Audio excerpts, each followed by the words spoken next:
cerdd arall sy'n sôn am y ffarwelio fydd yn gorfod dod i bob un ohono ni. Mae drwy gwneud depresio chi yno.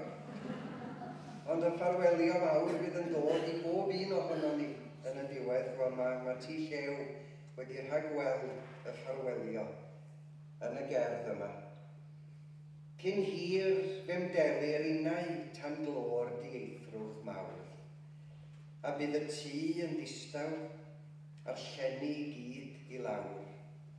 Bydd yma gyd ymdeimlo a syfrdandod tri, a gael gynllunio bywyd o'r newydd hebo fi. Yngwydd fy nghlaid i gyffro, bydd anesmwythyd swyl, a llaeth fydd fy nghynebrwm gan ddagrau crocodil. Gwaen a chawninau'r alwad, fel reliffantod mawr, i gychwyn ar fy siwrnau cyn dod o'r olaf fawr. Fe ddylai'r maflyd codwm ag angau fod yn hydd. R'un fath ar weithred fechan am creodd slawer dydd.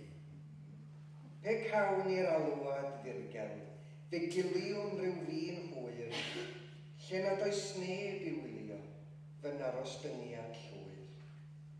Wedyn, pe doi hen gyfaill mewn awydd am fy nghwrdd, fe allai dweud heb ddagrau, mae wedi mynd i ffwrdd.